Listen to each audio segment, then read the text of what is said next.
दोस्तों, आप सभी का स्वागत है आपके अपने YouTube चैनल पे जिसका नाम है अमन ट्यूटोरियल। आज हम पढ़ने जा रहे हैं माइक्रोबायोलॉजी से। माइक्रोबायोलॉजी क्या होती है?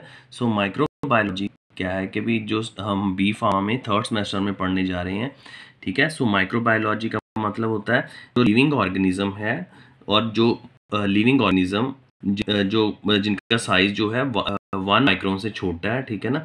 लिविंग ऑर्गेनिज्म इसलिए क्योंकि जितने भी माइक्रो ऑर्गेनिज्म होते हैं वो सारे लिविंग ही हैं। इसलिए माइक्रोबायोलॉजी लिखा गया है, ठीक है। माइक्रो मतलब स्मॉल और बायोलॉजी का मतलब होता है, बायो मतलब होता है लाइफ, और लॉजी जो है वो लॉगस, जो ग्रीक एक वर्ड है लॉगस, उससे आया है लॉजी, ठीक है ना।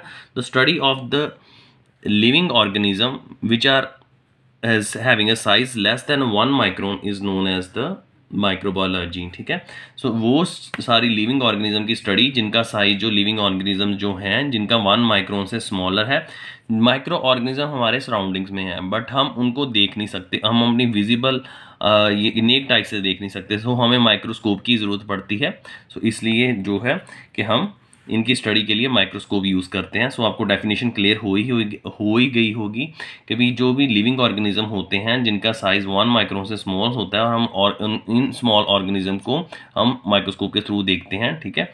उसके बाद जो ये एक बताया, जो दोस्तों ये माइक्रोबायोलॉजी में हम जो माइक्रो ऑर्गेनिज्म के बारे में पढ़ेंगे, अकेला बैक्टीरिया नहीं पढ़ेंगे, ठीक है ना। बैक्टीरिया के लिए सारे जितने भी हैं एंटीबायोटिक्स आ चुके हैं, ठीक है ना। एंटीबायोटिक्स अवेलेबल हैं जो बैक्टीरिया को किल करते हैं, ठीक है। उसके बाद वायरस का प्रॉपर कोई मेडिसिन तो नहीं है, क्या कहते हैं कि भी हम बोल दें, क्योंकि अगर वायरस की मेडिसिन होती तो जैसे HIV वायरस है, ठीक है। कुछ ड्रग्स हैं जो वायरस के कारण हमारी इम्यूनिटी रिड्यूस हो जाती है, और इम्यूनिटी अगर रिड्यूस हो जाए तो हम वीक हो जाते हैं। अभी तक कोई वायरल ऐसी ड्रग नहीं, क्योंकि कोरोना भी एक तरह का वायरस था। वो हमारी इम्यूनिटी को रिड्यूस कर रहा था। अवेलेबल मार्केट में जो मेडिसिन हैं तो हैं, बट अगर कहोगे प्रॉपर वायरस को ट्रीट कर सके वो नहीं है, क्योंकि अगर ऐसा होता तो HIV की भी वायरस की प्रॉपर क्योरमेंट हो जानी थी, ठीक है। प्रोटोजोआ भी इसके अंदर ही आ जाते हैं, बैक्टीरिया के अंदर ही, और ये माइक्रोबायोलॉजी की स्टडी में आ जाते हैं, और फंगस, ठीक है।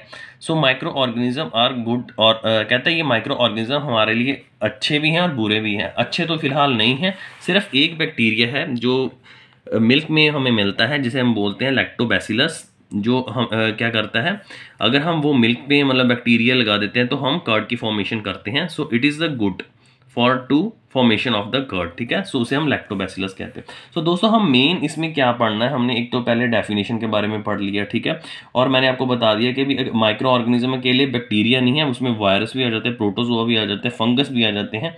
ये सारी स्टडी जो है ये इस माइक्रोबायोलॉजी में पढ़ेंगे। हिस्ट्री की बात करें कि ये जो माइक्रोबायोलॉजी की हिस्ट्री है ये भी हम देख लेते हैं। पहले जो एरिस्टोक्रेट था, साइंटिस्ट था, जिसे हम फादर ऑफ बायोलॉजी बोलते हैं, इसने क्या बताया था, इसने लिविंग और नॉन लिविंग ऑर्गेनिज्म में बताया था, ठीक है ना।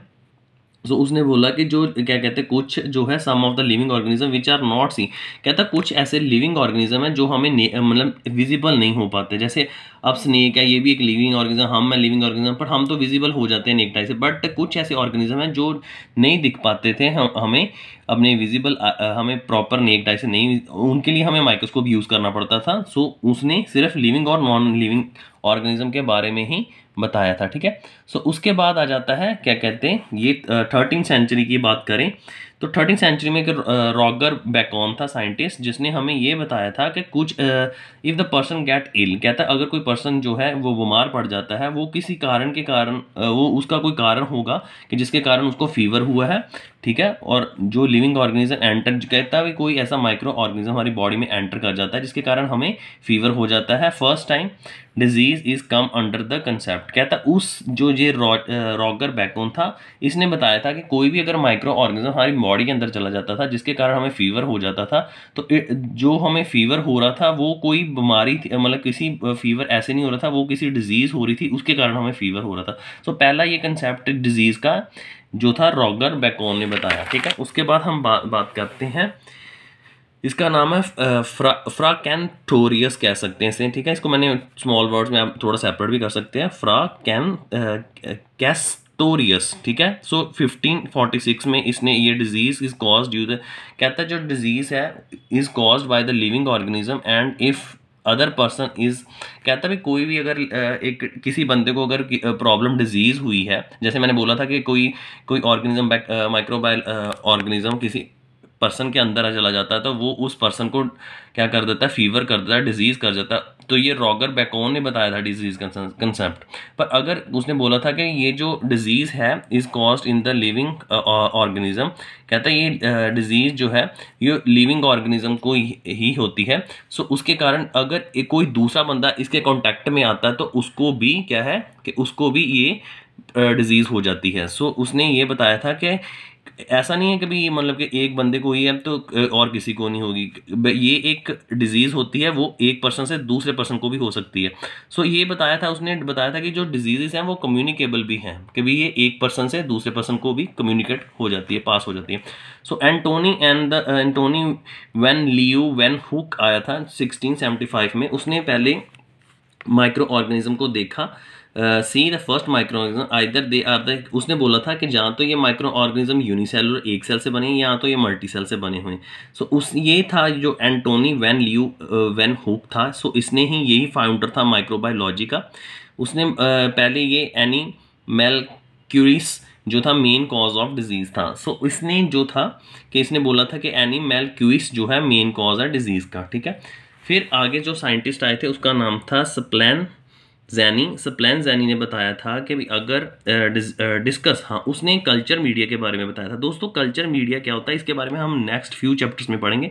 कल्चर मटीरियल जैसे हमारी डाइट है, हमें मतलब ग्रो करने के लिए डाइट चाहिए, सो ऐसे ही बैक्टीरिया है, उनको भी अगर उन्होंने ग्रो करना तो उनको भी एक प्रॉपर डाइट चाहिए। सो वो डाइट क्या होती है, कल्चर मीडिया होती है जिससे वो ग्रो होते हैं, ठीक है। सो उसके बाद आया था जॉन टिंडल आया था। सो ये एक इसने टिंडल फैक्ट बताया था। टिंडल फैक्ट का ये मतलब ये था कि भी जब भी हम किसी बैक्टीरिया को हीट करते हैं, सो उस जैसे आप कुछ भी फूड लेके आते हो, आप फूड लेके उसको कुक करते हो तो वो क्या है, उससे क्या है कि बैक्टीरिया जो खत्म हो जाते हैं। आपके घर में रेफ्रिजरेटर लगा हुआ है, ठीक है, तो वो रेफ्रिजरेटर भी एज ए स्टरलाइजेशन का ही काम करता है, वो भी बैक्टीरिया खत्म कर देता है, क्योंकि बैक्टीरिया को एक पर्टिकुलर टेम्परेचर चाहिए ग्रो होने के लिए। जैसे हमारी बॉडी को भी हम ज़्यादा टेम्परेचर में सर्वाइव नहीं कर सकते, ज़्यादा कम टेम्परेचर, हमें भी optimum temperature, same like a bacteria have a optimum temperature for its growth. उसके बाद आया था लुइस पैस्चर ने बताया, ये था फादर ऑफ द माइक्रोबायोलॉजी, जिसने इन्वेंट की थी माइक्रोबायोलॉजी को, इन्वेंशन दी थी, मतलब ये पैदा किया था माइक्रोबायोलॉजी को। उसके बाद पैस्चराइजेशन आया था। सो ये लुइस पैस्चर ने ही पैस्चराइजेशन मतलब एक अपना कंसेप्ट बताया था, जिसमें हम मिल्क को हीट करते हैं 62.8 डिग्री सेल्सियस में फॉर अ हाफ आवर। सो उससे क्या है, बैक्टीरिया जो खत्म हो जाते हैं। उसने बोला था पैस्चराइजेशन इफेक्ट निकाला था। सो पैस्चराइजेशन इफेक्ट से क्या था कि किसी भी हम मिल्क को जब हीट करते हैं, हम जब ये मिल्क लेके जाते हैं, सो उसका हीट करने का मेन यही मकसद होता है ताकि उसमें अगर बैक्टीरिया हो तो वो किल हो जाए। सो वो लुइस पैस्चर की ही देन थी, ठीक है। उसके बाद आया था लॉर्ड जोसेफ लिस्टर आया था। लॉर्ड जोसेफ लिस्टर ने एंटीसेप्टिक, फादर ऑफ एंटीसेप्टिक था ये।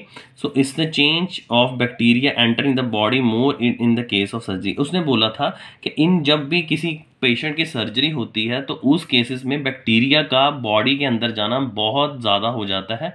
सो इसने ये बताया था कि उस केसेस में chances of bacteria enter in your body is more as compare to the with, अगर कोई पेशेंट जिसकी सर्जरी नहीं हुई हो, ठीक है दोस्तों। उसके बाद क्या हुआ था, उसने बताया था कि before surgery antiseptic is given. कहता है कि सर्जरी से पहले के एंटीसेप्टिक जो थे वो देने पड़ते थे ताकि बैक्टीरिया, सो दैट बैक्टीरिया और वायरस क्या इज़ नॉट अटैच्ड, क्या ताकि हमारी बैक्टीरिया, या जब भी हम किसी की सर्जरी कर रहे हैं तो पहले हम एंटीसेप्टिक्स लगाएंगे ताकि भी हम उसके जो बॉडी के, अगर बॉडी के इंट्रैक्ट में कोई माइक्रो ऑर्गेनिज्म वो किल हो जाए, ताकि वो हमारी बॉडी के अंदर ना चले, क्योंकि सर्जरी में हम प्रॉपर जो है जो पेशेंट है उसको क्या कहते हैं, वो हमने उसका डायसेक्शन किया होता है, ठीक है।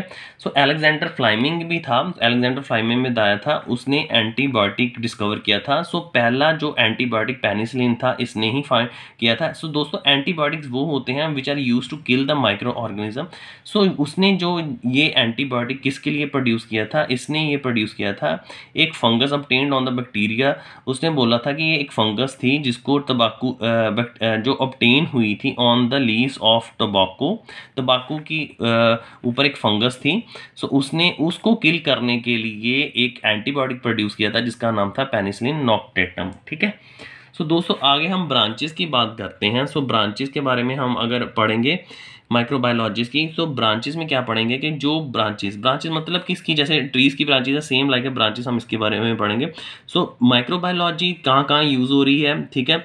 अगर हम अगर हम सिर्फ माइक्रोबायोलॉजी को स्ट्रक्चर में यूज कर रहे हैं कि सिर्फ बैक्टीरिया की, क्योंकि बैक्टीरिया की स्ट्रक्चर अलग होगी, फंगस की अलग होगी, पैरासाइट की अलग होगी, एल्गी की अलग होगी, प्रोटोजोआ के, वायरस की, इनकी सबकी अगर स्ट्रक्चर के बारे में हम पढ़ रहे हैं तो वो किसके अंदर आएगा, वो टैक्सोनॉमी में आएगा, ठीक है, टैक्सोनॉमी के अंदर आ जाएगा। अगर हम दोस्तों रिसर्च होती है खोज के काम कहाँ पर हो रहा है, ठीक है, कभी कहाँ पर हो रहा है। जैसे अगर हम मतलब स्पेस की बात करें कि अगर हम स्पेस में माइक्रो ऑर्गेनिज्म की स्टडी के बारे में अगर कर रहे हैं तो उसे हम बोलेंगे एस्ट्रो माइक्रोबायोलॉजी, ठीक है ना। अगर हम बैक्टीरिया की